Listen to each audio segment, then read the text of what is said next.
Obidvaja sme sa veľmi symbolicky vliekli do bielej farby, ktorá značí mier. Ale my ideme testovať biele jahody.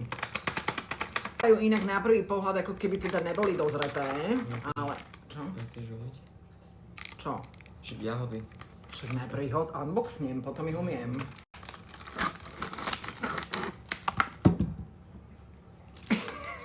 Ideme ich umyť.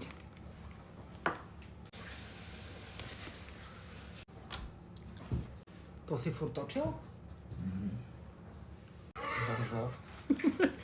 Vyberem túto. To väčšiu, takúto si zober. Však ale to je jediná... Bez toho mora. Jaká nevyzerá tak... Ja sa cítim, jak keď ochutnávali na TikTokoch tú 20 eurovú jednu jahodu z Japonska. Koľko to stalo? 3 eurá celý balíček.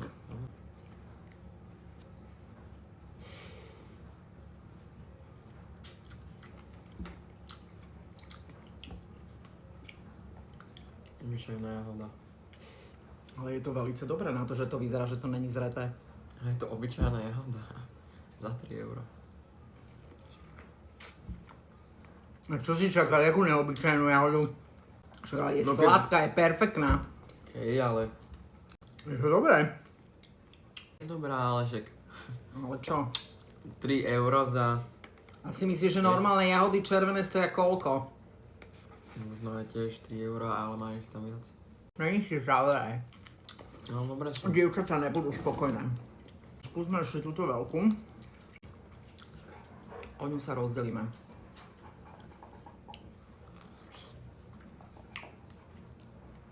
Táto je sladká. Ja sú mega dobré, ale nevyzerajú moc sexy. Doporučujeme. Kúpte si.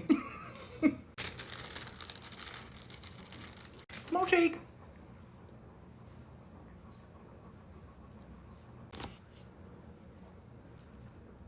Spúčujú dokopy.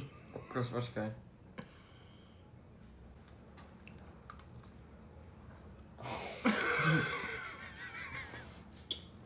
Odporúčaš kombináciu s Oreo milkou?